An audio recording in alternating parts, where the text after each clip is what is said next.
Good evening, and welcome to another one of my episodes of A Verse a Day Keeps Islam Away. Today I'd like to discuss miracles in the Quran, specifically numerology, the gematria. If you go online and do little searches for miracles of the Quran, you'll find oodles and tons and plethora of all these mysterious things that happen in the Quran, which just have to make you believe that Islam is the word of Allah, that the Quran is the word of Allah. So I'd like to go ahead and take a look at some of these miracles or some of these miraculous numbers that just appear here and there, and see if we're all going to convert to Islam after this video. Alright, the webpage I'm going to show you right now is called miraclesofthequran.com.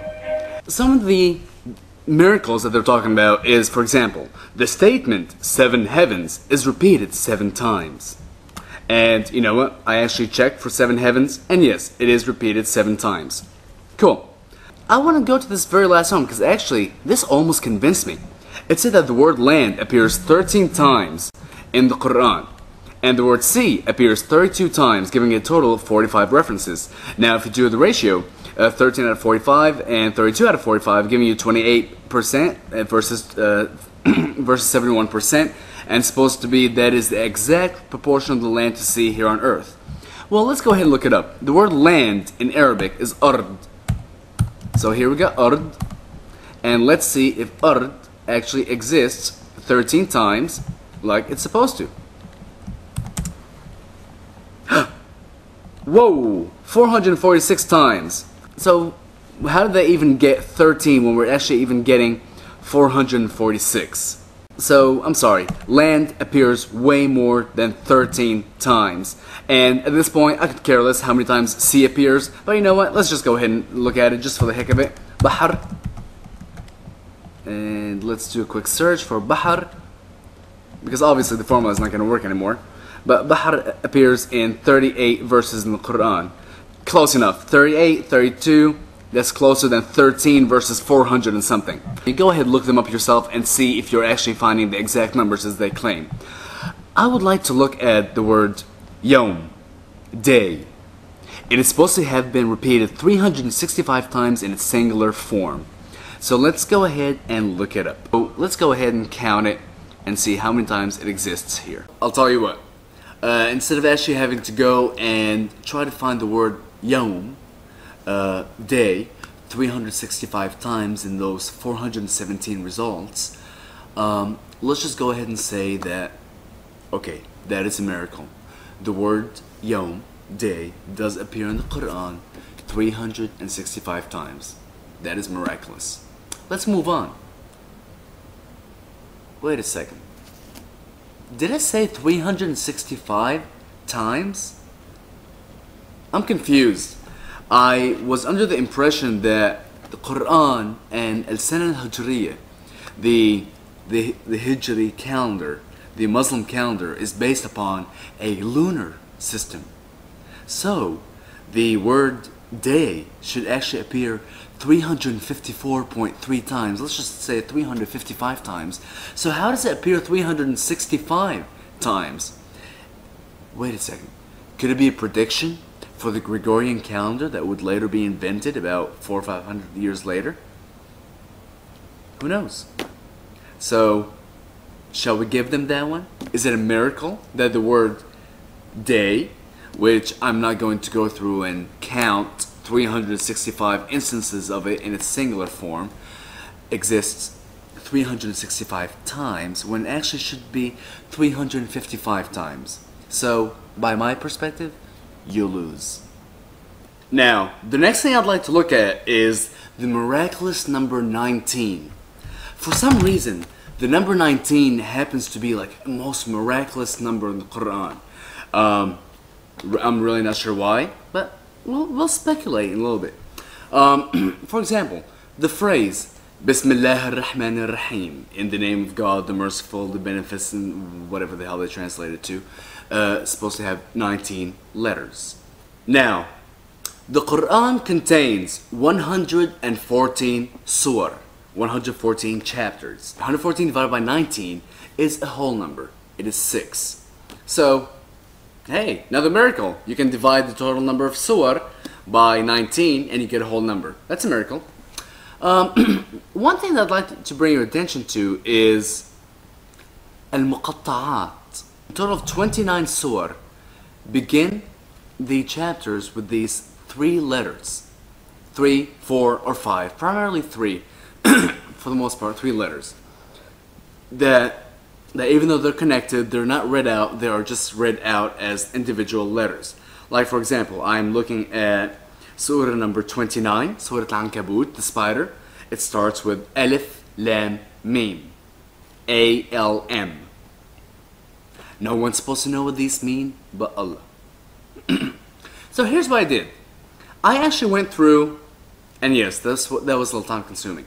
I actually went through and I looked through every single surah.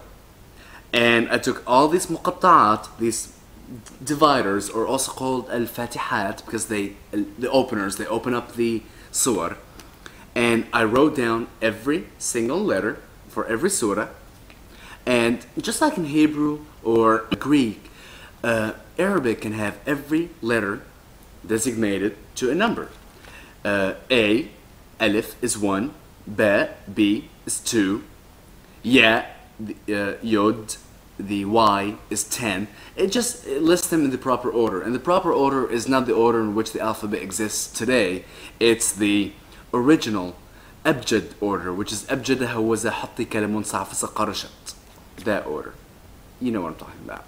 Just in case you want to know, the Arabic alphabet got rechanged, the order of it, to go by shapes, what looks like the other. Anyway, so let me show you what I've done. I took every single muqatta'at from every single one of the surah where it exists. For example, Alif Lam Mim in surah number 2, Kaf Ha Ya Ain Sad in surah number 19, etc, etc, etc. And I correlated the value for each of the letters to its numerical value, and I added them up. And I was presented with a number which is 3,154. Now, if you recall, the number 19 is an extremely crucial and important number in the Quran. So I decided to try to divide 3154 by 19. Let's see what happens. 3,154 divided by 19 happens to be 166. Now, there's a total of 114 surah in the Quran, and if you divide that by 19, like we said earlier, you also get the number 6. Now, this is where I'm going to start bringing in religions altogether. Revelations in the Bible. There's a mention of the beast. And I'm quoting now from the Bible. Let me see. Chapter 13, verse number 17 and 18. And that no man should be able to buy or sell, save he has the mark, even the name of the beast or the number of his name. Here is wisdom. He that has understanding, let him count the number of the beast, for it is the number of a man, and his number is 666. So here we're talking about a single man, one, whose number is 666. Let's go back and take a look at what I found in the Quran. If you recall, there's 114 surah. Divide that by 19, you get the number 6. There's that value that I got by adding all the muqatta'at. 3,154 divided by 19 is 166. Let's put these numbers together.